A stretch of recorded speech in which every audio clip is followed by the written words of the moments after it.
Hey guys, it's Liam, the Prove It guy, and I just want to do a quick intro about this next conversation that I have with Mark. So this conversation is about phase 1 of my training. So over the last 9 months, we've been training together. He's been coaching me to help me get stronger, fitter, and healthier. But for me, what's really important is I wanted to put on weight.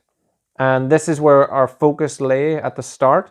How to get me started and my body used to actually producing muscle while still on a plant-based diet. So I hope you enjoy the conversation. There's going to be a few more, so I'm going to talk about each phase. So if you have any questions, feel free to ask. Please, if you like it, share it with anyone that you know that it might help, that might be trying to put on weight or just wants more information about how to use a gym. And to keep up to date, hit the wee bell as well so that you're notified. So thank you very much for tuning in, and I really hope you enjoy the conversation. Hey guys, Living in the Prove It guy, and this is Mark. Oh, yeah. So we're going to talk about what I've done in the since January to now. So this is just the 1st of September to get from being a skinny, ripped guy to being actually someone that's put on weight. So if we start at the beginning, 10 or 12 years ago, we started training. Yeah, would be probably 12 years ago, wasn't it? Aye, we're old. So 12 years ago when we started training, it was martial art based training just? Yeah, started off in, we both had obviously traditional martial arts backgrounds, and then we were doing, I suppose, MMA type stuff before people called it MMA really. We've really done that up until, that was our involvement with each other up until this year when we changed it for what we're going to talk about. I think it's important to point out that one of the reasons we maintained training at the start, because we didn't really know each other, was because I allowed Mark to power sweep me, and then I think that's what won you over. Yeah, that was one of the things. Most people wouldn't allow you to do the sort of stuff that I was doing to Liam from a martial arts standpoint. You have to learn, live and learn. I did, which was good. We set good up for mats. Me, not for him.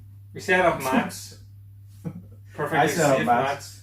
He set up the mats. That was very important to point out. Yeah. Yep. And then Mark proceeded to sweep me onto said mats. No.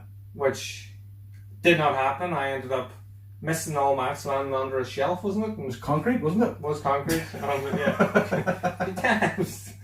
Yeah. 10 years ago, you talked to me about food. Whenever we started training, I weighed, I think it was 9, 10. Yeah, you were very, very lean. Slim. Lean, people would say. I would have called you slim. People called me Bruce Lee, to be honest, but not Mark, but you know yourself. No, I didn't call him Bruce Lee. So I was 10'8", and you told me that I should eat more. Yeah, so that's what we're going to talk about here now, and that's the set the scene is all our training's geared towards martial arts. Really, I think it's fair to say.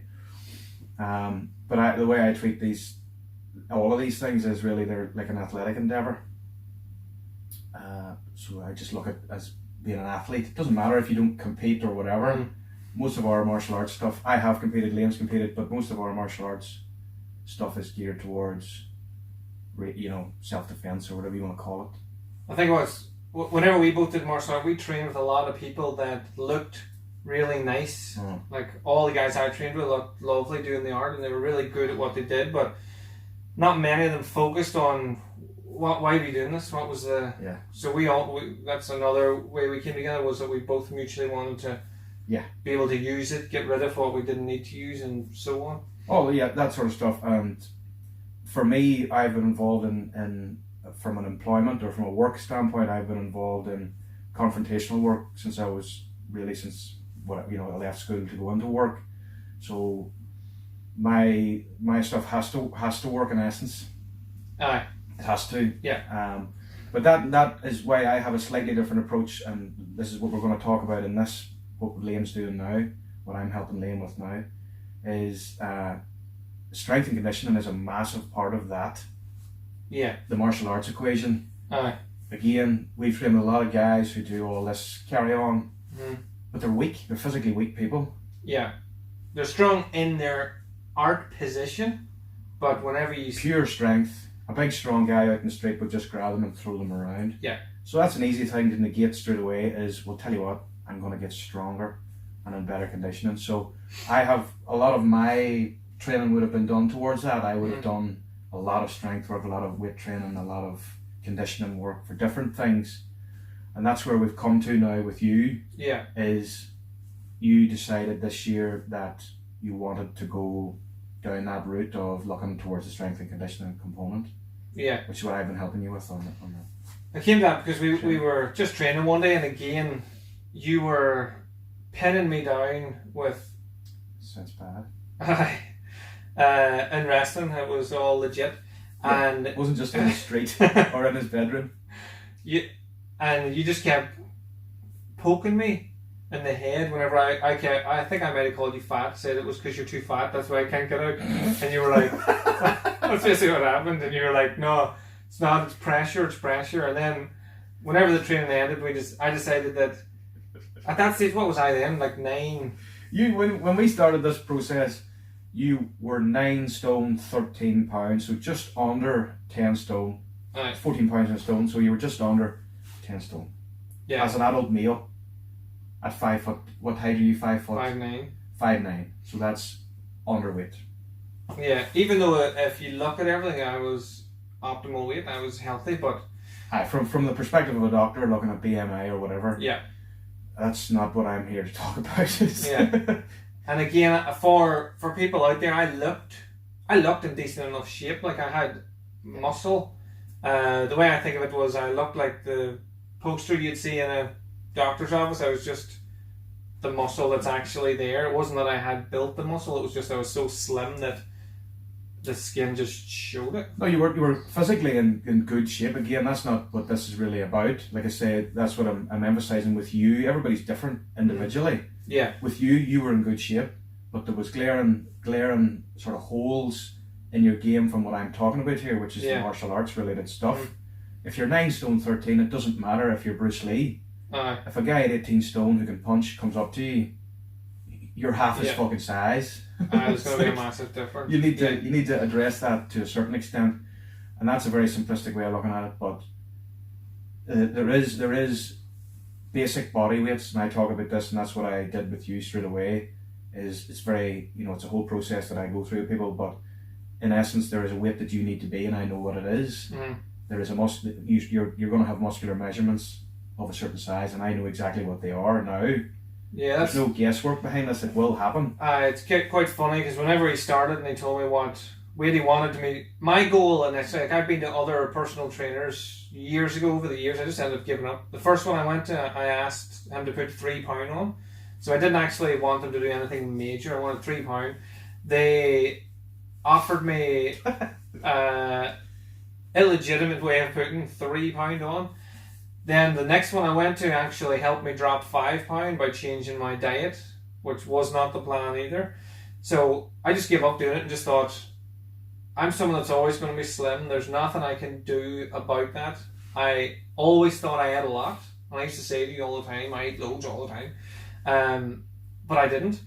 And that was at the stage whenever I ate anything. Like I would eat steaks and McDonald's and everything. I'm actually fully plant-based now, so I don't eat meat or dairy or any animal produce. But whenever I was doing that, I thought I was eating everything, and I just thought I was an anomaly. And then you basically told me to shut up, pretty much. Like I tell you that quite a bit. Yeah. But it's important again to point out to people that that's perfectly normal. Mm-hmm. Yeah. That's perfectly normal. There's no, everybody thinks that they are doing the right thing. Yeah. Everybody. Even when it's not working. Like I went to the doctors one time because I thought, I'm doing this so right. This is about maybe 10 years ago. I was like, I'm doing this so right. Why am I not putting on weight? There must be actually something wrong with me. And I went to the doctor, and the doctor took a look at me and went, you don't eat enough. You need to eat steak and red wine. I didn't drink. I don't drink. I never have. That sounds good. I would advise that. So that was his advice, and then just sent me on my way. Even for breakfast? Just steak and red wine in general. Was just get that in you. That's a strange diet, but I support it. Well, I would have been like John Wayne then, just full of shit. Yeah. So that's not the way to go. Obviously, we're only joking. So then we'll start about, I changed plant-based about a year ago now, and then lost a bit more weight because I didn't do anything about it. I just changed plant-based. And what it was funny too, I went to the doctor again because I thought, now I'm doing even healthier, what is going on? There's something missing. So I went to get my bloods and all done to see what the crack was, and they told me that I also had an overactive thyroid by some point. I don't remember what the numbers were. Yeah. And then he just followed up with a line of, that's why you'll never gain weight. That's why you never have, and you'll never gain weight. Just to stop it here, right? What he has just said there, he was told by someone in a position of authority that he would never gain weight. Yeah. That is the most ridiculous thing that I've ever heard in my life. That's a big important thing I want to put across on this. Yeah. Is no one can tell you anything. You can do anything you want. This is one of the things I try to emphasize with Liam, is because, as I've said, it's perfectly normal to say to me, I can't gain weight or I can't lose weight. I just can't. Especially when you have some guy or some person, and maybe multiple people in your life, who are being negative and telling you you can't. Yeah. So one of the first things is you have to get your mind right about this thing. You can do absolutely anything. Anything at all. This is what I preach all the time, and again, whenever we started talking in January about this, I didn't believe I could do it, but not because I just didn't look into it. I was just told when I was younger, before I did all the mind stuff, that an authority figure that should know better said to me, you'll never gain weight, that's it, ever. So then when I got older and another one told me, it just built on. So I just sort of, it never crossed my mind. I just pushed it back until January. So if we get into January, whenever we started in January, so we're in I'm in phase 4 now. So what was phase 1? So for someone who would come to me that I class as untrained, so for Liam had never done this type of training before, so I classed him as untrained. Even though I had 20 years of training, because it's a different training. Completely. And a lot of, there's no ego with us at all. We just do, no. So whenever people come with ego, and Mark classes them as untrained, they get a bit head up about that. But if you've been trying to get a goal and you never achieve it, then you're untrained in achieving that goal. It doesn't mean it's not a bad thing. Yeah. It's absolutely not a bad thing. In fact, it's a great thing, because I'll explain why. Untrained, for an untrained person, what I would try to do is give them the most bang for their buck. So rather than give someone who's an untrained person a program that requires them to do 5 days a week or 6 days a week or something, I would like to just put them into what I would call an introductory program, an introductory plan, and it's very straightforward. And Liam did it for weeks, like maybe 7 weeks or something like that. I was thinking sort of towards 8 8 weeks. You had told me that the minimum would be 4, and then I would just see how we get on. Yeah. So again, that's a big thing. There's nothing set in stone with anything. I don't believe in setting things. I look at the person individually and say, well, he's doing really well on this beginner program. I'll just keep using it. For me as well, the beginner program was still tough for because I'd never done any of it before. Like some of the moves I had done before, some of the lifts, but not the way you wanted me to do them. And what's very important is I have 20 years experience in this. I PT'd for years. I was a martial arts instructor. Day 1 of training, I phoned Mark that night and told him that this is next to impossible. It's too hard. And he was very adamant on the phone that it should have been easy. So he asked me to break it down and tell him what part of it I thought was hard. And for me, the hardest part was the 60 squats that I had to do, which he then informed me was 10 squats. So that was the only time anything has been hard in this, really hard, is whenever I've not taken the notes properly and ended up doing. There's only been 2 times, to be fair, that I did something really stupid. And everybody will do something like that, But the reason I'm pointing out is it's very important. We interact every day that I train, we interact a lot anyway, because we've known each other for years, but training wise, we always do the training bit. And if he left me for a week and just left me to my own devices, and we never talk about how I feel or what I do, then I would have given up.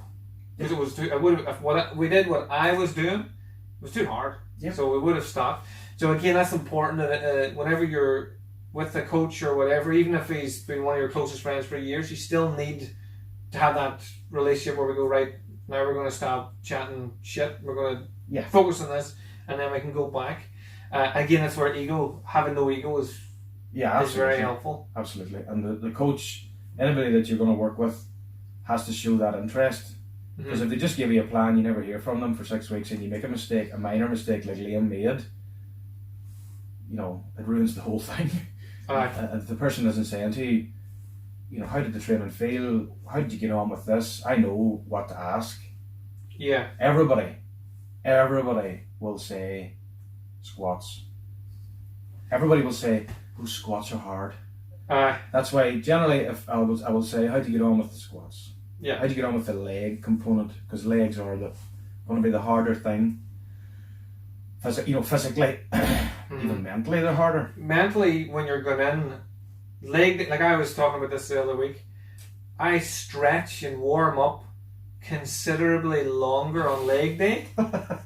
And not because I want my legs to be warm, it's because I'm putting off. It's going to make it better. It's going to make it so much better when your legs are really warm. It doesn't do anything afterwards. It's just to push the squats further away from me. I just want to be. But then once you start, you sort of, once you get the first set done, you're like, right, I can do it. And again, it's important to keep it like this, that don't make it so serious.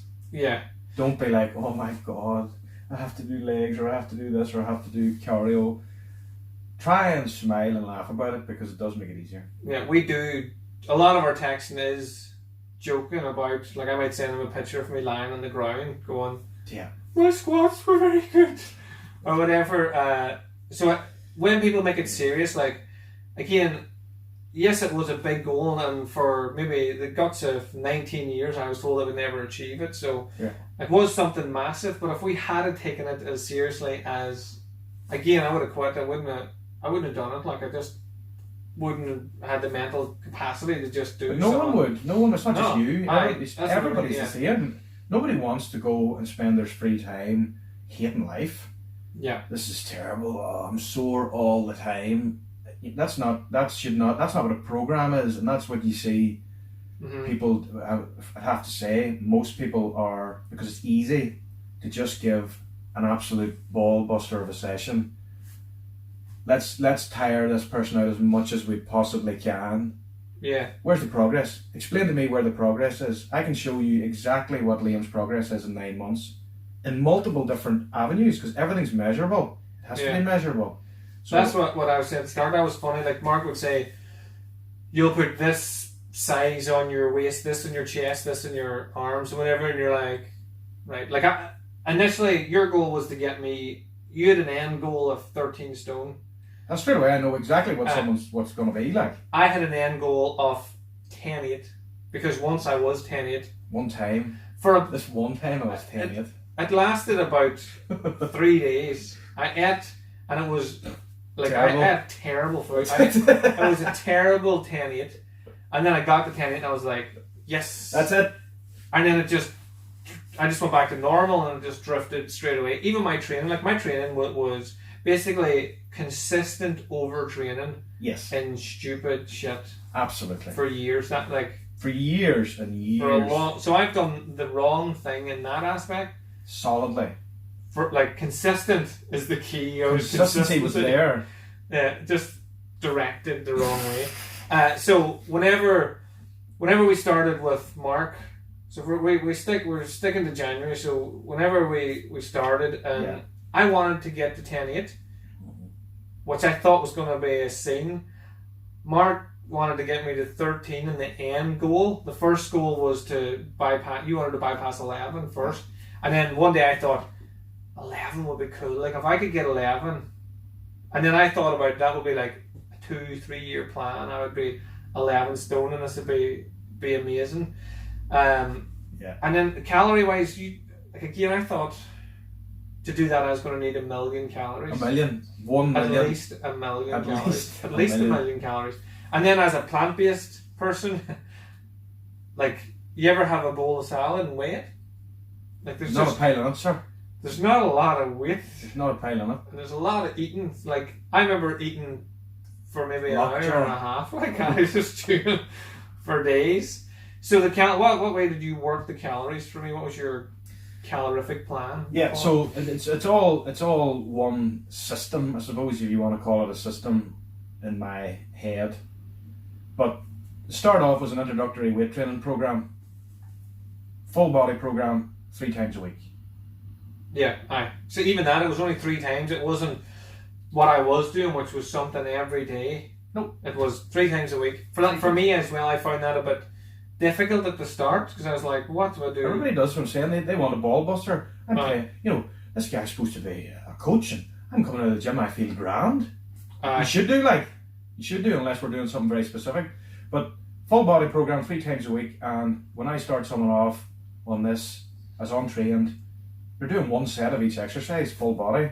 Yeah. It takes about 30 minutes. Yeah, it was great. Yeah, once I got into it, it was great because in the gym, 30 minutes, do the workout, bang, go home. No wasted, no efficiency, everything. And the food was the other element of that.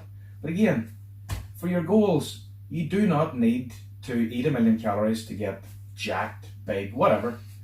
You don't need to starve yourself to lose body fat or lose weight. You don't need to do it. It should be trying to fit it in with your life as it is. If it's a complete turn away from your life, you'll never stick with it. Mm. So for you, diet-wise, because you're plant-based, everybody has their own things, their own wee things with food. Yeah. So I don't like to say to someone, unless I speak to them and they show that they're going to respond to this, I don't like to say to someone, you have to eat X, Y, and Z. 1 million calories. 1 million calories. You have to eat it, and you have to eat steak, and you have to eat... And drink red wine. Blah. That doesn't work. No. It's the same as doing the opposite too. Like, you never came to me and said, you are not allowed to eat, like, pizza is empty carbs, or, like, you're not allowed to eat. There was no, I had to eat, and there was no, I wasn't allowed to eat. Nah. Pointless. No one will do it. So the saying that I have is, that I've stolen, obviously I didn't make this up, is borrowed. Calories are king. For body composition, calories are king. Mm. If you want to gain weight, you have to eat more calories. If you want to lose weight, you have to eat less calories. More than and less than what? Yeah. That's your maintenance. So you have more than, you have your maintenance, you have less than. So with Liam, very easy, 3 full body workouts a week of 30 minutes. Eat more calories than his maintenance. I didn't tell him he has to eat 3 eggs in the morning, 2 bits of toast, he has to eat steak, or he has to eat a plant-based. Again, I'm not plant-based. I don't know much about plant-based, but I understand the basic principles of nutrition, and it falls within that, what Liam has done. Mm-hmm. He has ate more, when he was gaining, he ate more calories than his maintenance consistently. Consistency is the key. If you do it once, 1 day a week, it doesn't do anything. Same with fat loss. Yeah. You have to do it every day to a certain extent. You'll see a lot, when you watch a lot of stuff or listen to a lot of stuff, you'll see a lot of calorie deficit. It's become the new buzzword, calorie deficit. If you do blah, blah, blah, calorie deficit. But it's basically more or less calories. It's that's all it is. Whatever you're eating, and then more. And again, whenever he was saying more, it would have been like the guts of 200 to 300 calories a day more. Just a simple addition. A real easy, nice wee addition, but it's done every day. I think what I added to mine was a sweet potato wrap with a banana and cashew butter. That was my start. Like, did you like eating that? I love eating that. I love it. Like, that's a surprise. Like, imagine being on a diet where you like eating the food. Yeah. So I didn't have to do anything crazy. I just made that wee handy wrap, and simple addition. That was it. Yeah. What would you do if you wanted to lose fat, for instance? I stopped eating that. That was one of the. Whenever we did the fat loss, but I just stopped eating. Well, I suppose we'll get on to that, because that's it further. But so that'll be a different video, because we're just going to stick with phase 1 for this video, which. So 3 full body workouts a week, a simple addition to the diet, And weight gain for that was about half a stone. About half a stone now. So more than I ever gained ever. I didn't get up to my highest weight, which was 10.8, but I had gained in what was. You didn't think you were going to gain any weight?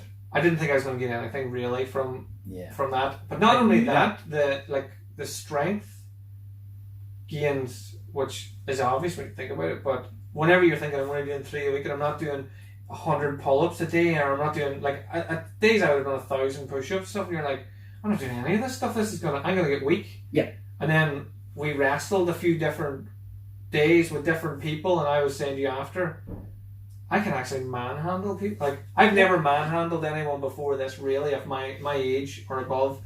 I've always technically out-wrestled or technically moved better or been faster, but I've never. And then I was like manhandling. For me again, because everything we do is martial manhandling big cubs. Like, they were big guys. Big cubs. And at one point, is it worth pointing out that at one stage, in this training, I had a quite significant injury that most people would have give up, but with the injury, you just pulled some of the training back. Yep. Do we tell them about the injury, or is it a secret? Do we keep that a secret? I think we can, as long as we have to give context on it, because anybody watching this might go. You can give the context then. What? The first bit of context is if you think about the power sweep we talked about earlier, when we trained, it was always real. We always thought about real. So even when you were tired, like, we would have just got up and did something. Yeah. Like, you'd throw up and you'd get up and obviously do it somewhere clean, and then you would just go, because like anytime I was tired or sore, I always thought, what if this was real life? And I was just tired for just general reasons. So the background that we've given at the start, our background is martial arts related, right? So this is completely different. It's completely separate. From anybody watching who's no interest in this, you could probably wind this on, not have to listen to this. But for martial arts, if you want to be a combat athlete, or if you want to be able to actually use material to defend yourself or whatever, there's a large component of mindset. And one of the elements that you have to develop is what I call, well, I don't want to get into too much, but effectively, you can't be bothered by injuries, because the reality is, if you're attacked or something, or if you're in a combat sport like MMA, it's a full contact thing. You're going to get injured, so you have to develop that in your training. If you lie down every time you get winded or a black eye, you're going to do that for real. So for us, we always develop this idea of, who cares? I don't care if I've done something mental. Sort of go that's over. So power sweep doesn't make a difference, if you're injured. So I was coaching some MMA at the start of the year and was demonstrating. I'm primarily a wrestler, freestyle wrestling. This was for MMA, so wrestling for MMA. Unfortunately, during a demonstration to a group of people, I broke Liam's ribs. Yeah, and so what happened was we were hugging, very aggressive hugging, what we call it. I wouldn't call it aggressive. Just when I said hugging, it seemed weird. So yeah, it's a body lock. From a wrestling standpoint, it was a simple body lock. But again, I do a lot of strength and conditioning. I'm quite strong, but I've also done a lot of wrestling, competitive wrestling, a lot of grappling, etc., etc. And unfortunately, your ribs are not designed to be crushed by a 15-stone man who's trying to put you on the ground and rotate you to the ground. Liam's ribs broke, and that was at the start of the year during this initial plan. So even with broken ribs, he still was able to make the gains, make the progress that I was looking for. And I just made simple additions. Obviously, as the coach, I caused the injury. So what was funny with it's in a unique position. I would describe it as, probably not many coaches who are watching this going, Jesus, I don't injure any of my clients. What's important, the reason that I brought it up is because, again, people give up at the slightest thing. Even whenever we both heard my rib go, and I was sort of facing him and I was like, I think my ribs broke. And he was like, what do we do? And I was like, we just pretend it's not.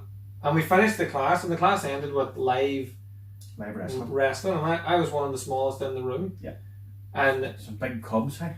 you just do it. Like you just get on with it. And I think we're going to round it off here. I think that's very important to know that whenever you get into this sort of thing, like, so from the start, I had been told I would never gain any weight. It was just not happening.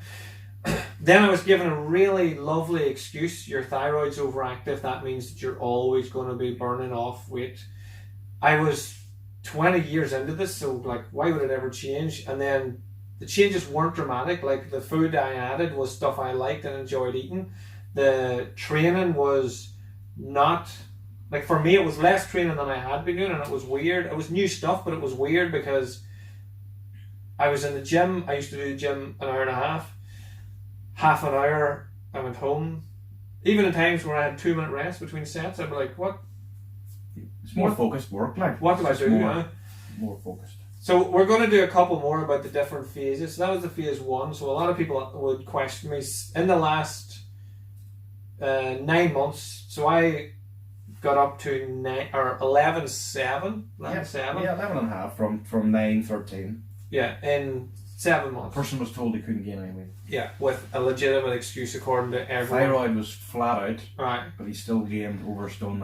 So somehow I reversed my thyroid. Is that what we're saying? It seems to be that way. I don't know. So one of the, like, we talk about joking all the time. We, like, nearly every session, or every time anyone asks anything about my size, or when I add on new weight, I always text Mark going, "This is magic." Pure magic. It's pure magic. There's no legitimate reasons why this should be working. I've just magically lifted like heavier than I've ever lifted in my life. I know. So that's a roundup of phase 1. We're going to do a couple more. We'll do different types of videos. But if you have any questions, please feel free to ask any of us. And then, yeah, we'll just see you on the next video. So thank you very much. Good luck.